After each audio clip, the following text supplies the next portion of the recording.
have a little bit of recognition of the circumstances. Claire Curran. Thank you, Mr. Chair.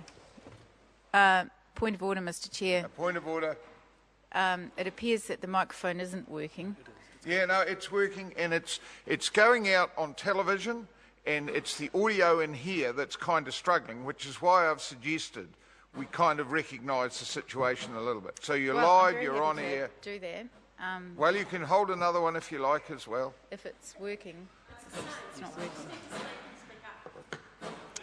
Okay, Mr. Chair. Close to the mic.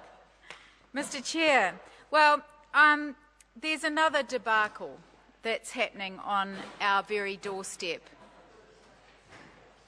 on the government's very doorstep, which is of the government's own doing and which is poised to explode in their face. And it's a debacle of economic development, of the economic development that was promised in 2008 when they won election, when they won government, that was going to be the step change in our economy.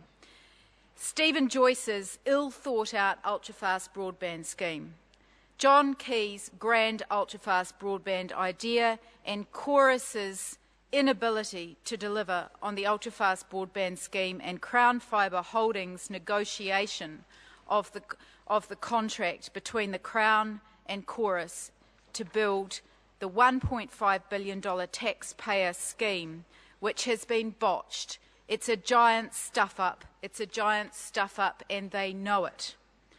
Just before Christmas, Mr. Chair, the Commerce Commission announced a draft decision and a well-signalled review of the way that the wholesale price of copper broadband is calculated to one based on the actual costs for the services to be provided. It was well-signalled. It dropped the wholesale price per line per month from $21 to almost $9.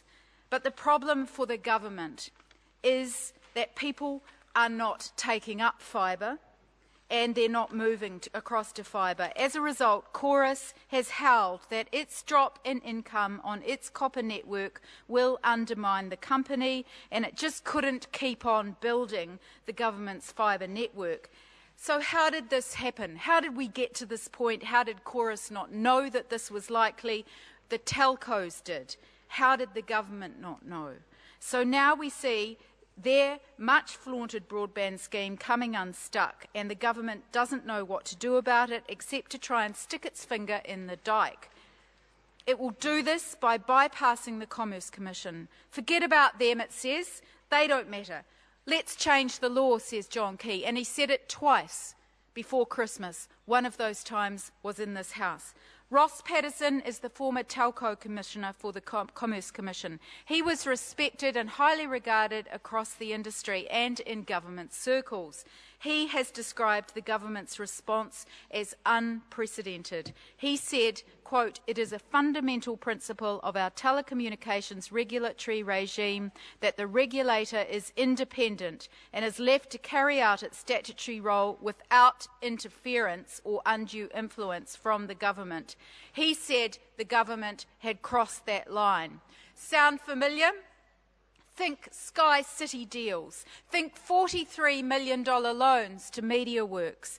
Think the change of law to suit Warner Brothers in making The Hobbit in New Zealand. Think the conflicted role of Stephen McElrea, the Prime Minister's electorate chairman on the board of New Zealand On Air. Think the Prime Minister's knowledge of and involvement in the illegal surveillance of Kim.com by the GCSB and the FBI. This government will do what it likes. It will abuse the law, it will abuse the contract processes, and if it doesn't like the law, it will change it. It'll ignore it or it'll change it, and then pretend it can't remember or it doesn't really matter.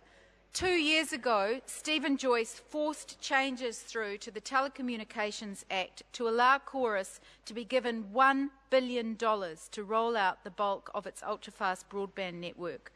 Labor opposed many of those changes and the bill in its entirety because it considered that the government was using a law change to allow it to favour one business over another in awarding a huge taxpayer-funded contract. There were two major bidders: Chorus, which was part of Telecom, and Vector, the Auckland-based electricity lines company.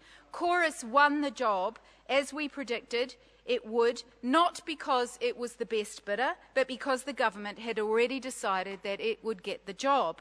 Chorus knew the terms and conditions of its contract. It was well signalled at the time that there would be a review by the Commerce Commission by 2014 of the copper pricing system. It was well signalled, Mr Chair, that copper prices would fall. And what happened? We are now into the 5th year since this government was elected. Just 3,806 households have been connected, not one major telco. Telco has announced a retail package to attract people onto fibre.